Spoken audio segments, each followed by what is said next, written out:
Okay, this is how to create a character, a Pulp Cthulhu character in Fantasy Grounds. So, the first thing you're going to do after you manage to log in is you're going to go to Characters. So up here, Characters, and then you're going to hit the plus to add a character. After you've added a character, you get your character sheet. You see there are some tabs along here. And the first one you want is the personal one. So you want the personal one up. Now, if you go into Library,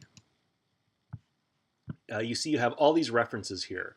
And the thing you want to start with is the Call of Cthulhu 7th edition PC reference, so the Pulp Cthulhu reference. And you want to start with archetypes. So your archetype is, it's new, so this isn't part of regular Call of Cthulhu, but this archetype is the kind of character that you want to play. So to get the list of archetypes, you can click on it. And here you have all the different types of archetypes. And so if you click on them, you can read about them. And when you find one you think you like, so I would read this part, this first part, and then find one that you want. And when you find it, you can just drag it over to your character sheet. So your character sheet is here. There's a spot for archetype. The neat thing about this program is all of the squares are like handles. So if I wanted to be a rogue, I could just grab this. So with the left mouse click, I bring it over, I drop it in archetype, and then that gets added to this character sheet. So there's a couple things you have to pay attention to on the character sheet. One of them is the core characteristic. The core characteristic is you're going to get a boost to that attribute. So for this one, for the rogue, I can choose either dex or appearance. So that's one thing you have to pay attention to. You also get 100 bonus experience points that you can use for these skills, so for only these skills. It gives you a list of suggested occupations, but you can choose any that you want. And then under talents, if it says any two, we're only going to play with one talent. So you're just going to pick one, but sometimes it'll say, hey, you should pick this particular talent for this archetype. So this one is free. I can pick any ones I want. So I'm looking at this rogue. I think he's going to be kind of a dashing, handsome devil. So I'm going to make my appearance my core characteristic. Now to roll up the characteristics, it's pretty easy. I go back to the library. I go to the Call of Cthulhu 7th edition reference, so not the Pulp Cthulhu, but just the general reference. And I click on Tables. And I click on Characteristics. And if I just click this, it will roll all my attributes. So you can see it added all of my attributes. And then the one kind of goofy thing that it doesn't do is it doesn't multiply these numbers by 5, which is what you have to do to get your final attributes. So back on your character sheet, you go back to main. And so for strength, so strength I have 9, so 9 times 5 is 45, so I'll put 45 in here. And then so on and so forth. So I'll go education. I'm just going to fast forward through this next part as I plug them all in. Okay, so as you can see, the Tony Luck does continue here. I don't have too many attributes over 50. But anyway, so these are my attributes. Luck is down here on the second row, so it might be difficult for you to find. Everything else is filled out here for you. Your current hit points will be equal to your maximum hit points. So if that doesn't say 26 here, it should. So I'll just change that to 26. So these are my attributes, and they are done. And actually, I forgot one thing, so let's go back. Your rogue, because my main attribute is either dex or appearance, that I get to re-roll that. So if I go back up here, I said I was going to have my appearance be my main attribute. So in Pulp Cthulhu, you're going to roll the 1d6. So 6, and you add 13 to that, that's 19, and then you multiply that by 5, and that's your appearance. So, so that's 95. So this guy's pretty charming and good looking. So that's the thing you have to do with whatever you choose as your main attribute. You get to kind of re-roll that by rolling 1d6. You add 13 and then multiply by 5. So statistically, it'll be better than your other attributes. In my case, I got lucky and rolled a 6. So let's go down to personal. And I'm going to need to choose an occupation. The rogue, if I want to see what that is, I can just click on it to open it. So it's suggesting artist, bank robber, cat burglar, confidence, trickster, dilettante, entertainer, gambler, getaway. I like gambler, so I'm going to choose a gambler as my occupation. If you want to see what the gambler occupation looks like, and you do, you can go back, and I think you can go into the Call of Cthulhu reference, the PC reference, Pulp Cthulhu. And here are occupations. I'll find gambler. There it is. And just like the archetype, I can grab gambler, put it under here under occupation, and it will add that. So there's a couple of important bits of information that you need from there. Here are the skills for your occupation skills. And here I can choose 2 interpersonal skills. So I'm certainly going to choose charm, and I'm going to choose fast talk. And so now I have my skills for the occupation. So if I go back down to choose my skills, if I go down to personal, I know that these are my occupation skills. And so if I go up to skills, you see there's a little brown pencil here. And that will let us edit the list so we can add to our skills. So we can see that for my education, for my occupation, I only have 72 points because, okay, so for gambler, here I can choose another attribute to get occupation points. I'm certainly going to choose my appearance, and that gives me 262 points to spend in this skill. The first thing, you'll notice that I have a credit rating here of 8. You have to spend points in your credit rating to get it somewhere between the low point and the high point for your occupation. So the low point here is 8, so it automatically spent 8 of my points to put it to there. That's very low. That's basically homeless. And 50 is, comfortable middle class. So I'm certainly going to put some points in there. So let's start by that. That's the very first thing you should do so that you kind of have some idea. So let's say if I put, let's say I put 40 points in altogether. So my credit rating can't be higher than the highest value here, so it can't be higher than 50, but I'll make it 40. So now I still have 230 points, and it sort of keeps this running total. And all of the attributes that I can use for these occupation points are highlighted with this little red dot. So I can put anything, I can put those 230 points in whatever order I want, and I don't have to put something, if I don't want to put something in for some of these skills, I can leave them out, like accounting, I'm going to leave that out. And then arts and crafts, I don't know if I'll do that. But anyway, I'm going to pause it and spend these points. So I've spent my occupation points. And just to show you a little bit about what I've done, so I chose some charm, that credit rating you've already seen. I picked fast talk, and then listen, psychology, and spot hidden. So let's talk just very, very briefly about the interpersonal skills. So of the interpersonal skills, there is charm, intimidate, wherever that is if I know my alphabet, intimidate, and fast talk, which is up here, and then persuade.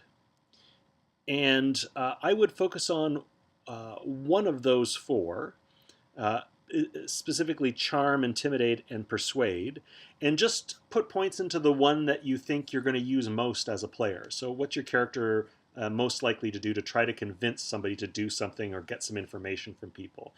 Are they going to charm them? Are they going to intimidate them? Are they going to try and persuade them with logic? And if you want any more information about any of these skills, you can just click on them. Oh, maybe you have to stop editing. So if I stop editing and I click on the skill, it will give you a description of the skill and how you could use it.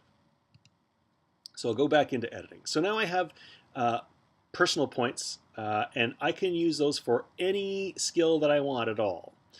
And the one piece of advice I would give you is that you're going to want to have some points in some form of combat. So you'll notice that there aren't any fighting skills listed here. That's because these little blue dots here are what you're going to use to add extra skills. So if you want to add a firearm skill, you would use this. And then here's a science skill. So some of these skills need to be specifically added. Fighting would be hand-to-hand or with a weapon.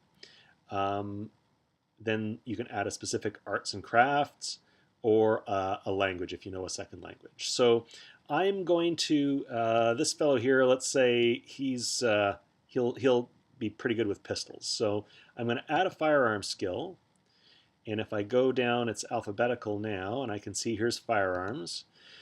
With firearms, you're going to choose between pistol, rifle, automatic weapon. So I'll put pistol. And I think I'll make him pretty good in that, so I'm going to spend 60 of my points to add that. There are a couple of other skills that you'll really want to focus on. One of them is psychology, which is kind of a weird one because that's what you're going to use to determine if somebody is lying or to determine what their motivation is. It's basically kind of like read people, detect motive kind of skill, and it's really important. But it's listed as psychology, so you might not understand how important it is. But really important, so I'm actually going to even put another 10 points into that because that's what this guy does. He's good at reading people. Spot hidden is another important one. So instead of perception in D&D, there are two sort of skills that are broken up to detect things. There's spot hidden, and there is listen.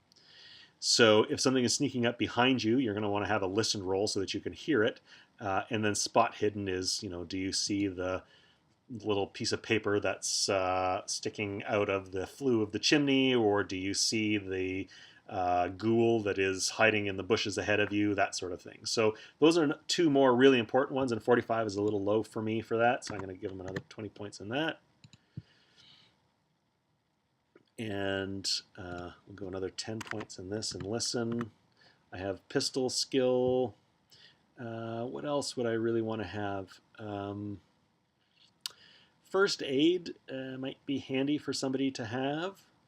I have a brawl fighting of 25. Maybe I'll boost that up by 20. My own language is kind of low at 40%, so I'm going to boost that up by 20.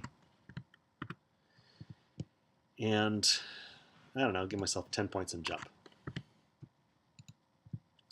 So the last thing that you have for skills is you have 100 points from your archetype. So if I go back to my personal tab and click on Rogue, you can see that I have 100 points that I can spend on appraise, charm, disguise, fast talk, law, locksmith, psychology, read lips, spot hidden, and stealth. So I use this last column for that, and so you have 100 points you can spend on those very quickly. Appraise, I kind of like that for this guy, so I'll give him 30 points there. Is his fast talk. I'll give him another 10 points in fast talk here.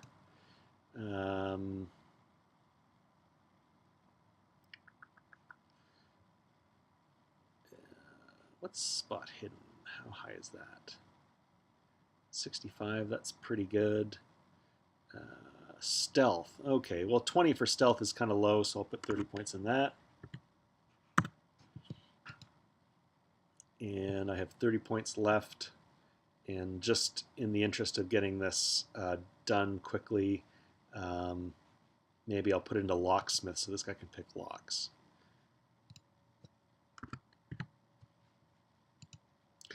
All right, so I've spent all my occupation points are down to 0, all my personal interest points are down to 0, and I've spent the 100 points for my archetype. So I'll stop editing that, and now I have all my skills.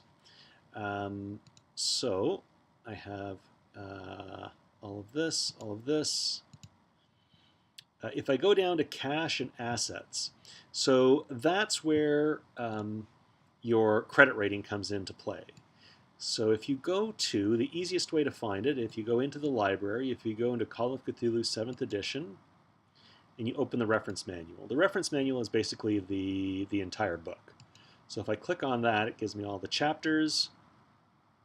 In Chapter 3, Creating Investigators, and Step 5, which is Equipping the Investigator. If I click on that, it first of all, it tells me what my credit rating basically means. So my credit rating of 40 is average, so a reasonable level of comfort, 3 meals a day, and an occasional treat. Oh, that's pretty nice. Average home or apartment, either rented or privately owned. So anyway, so this kind of gives you an idea of your ability to spend money. But this is what you want down here. So this is for the 1920s. For average, the amount of cash that you have on hand that you can spend is equal to your credit rating times 2. So I picked 40 for that. So my cash is going to be $80.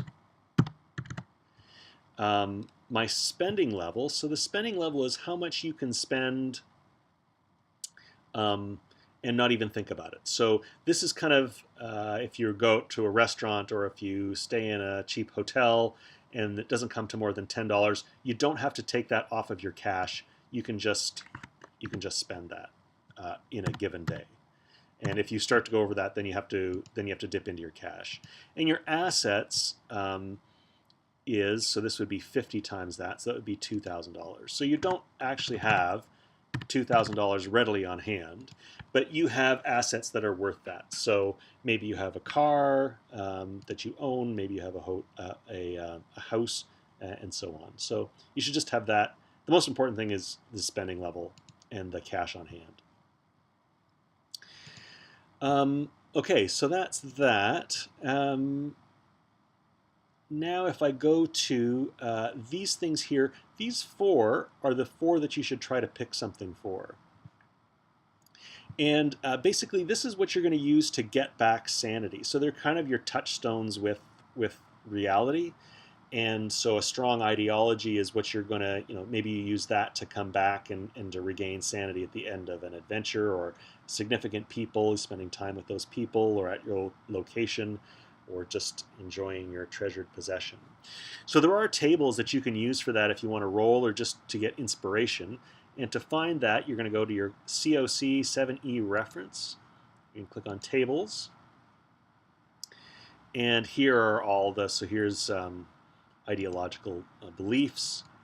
And so you can either roll or you can kind of look through, and let's say there's one you actually like.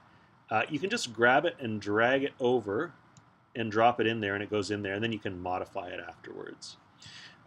Or you can just make up something entirely on your own. But you should have some of those in there because they'll be important at the end of the module.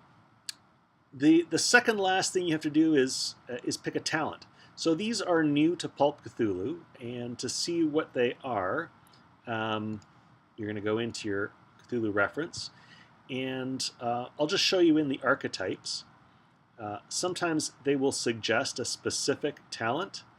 So for example, in Cold-Blooded here, you must take the Hardened talent plus one other. Well, we're just playing with one talent, so you guys aren't like super powerful, so you're just going to pick one. So if you were playing whatever that one was, then you would pick the Hardened talent. And here they are. So they're all kind of in here. You can look through them and read them and see which ones make sense to you. So this Hardened one ignores sanity loss from attacking other humans, viewing horrific injuries, or the deceased. So that gives you a bit of they all kind of give you a small advantage. Some of them are better than others. It's worth kind of looking through to kind of pick the best one. I'm going to pick something like smooth talker, gains a bonus die to charm rolls. Well, that fits with my character, so I'm going to pick that. And again, I can just drag that down into talents so that I have that there. So that's your talent. And then the last thing you have to do is your equipment. And you can find that in the Call of Cthulhu reference. Well, here are the firearms table and the hand weapon table. So, and don't spend too much time worrying about what things cost.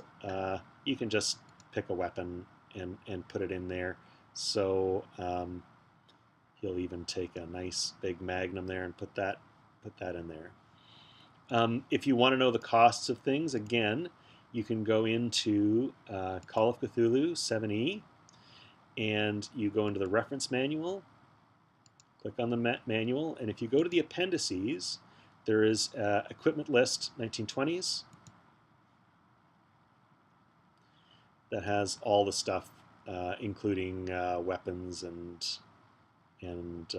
all that stuff. So you can get the costs for things there. So I would have about $80 that I could spend on things. Here's the ammunition chart. So I'd have about $80. If you don't feel like fiddling around with that, you can pick a weapon and put some ammo in there for it. And that'd be fine. Okay, so I think that is it, except for a name. So we'll call this guy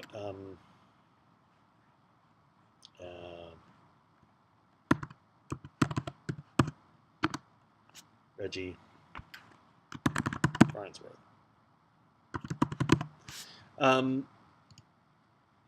Oh, I forgot one more thing. You see how language says 60%? That's because I didn't put in my what my own language is. So I'll go back and I'll edit, and I'll find language, and I'll say English.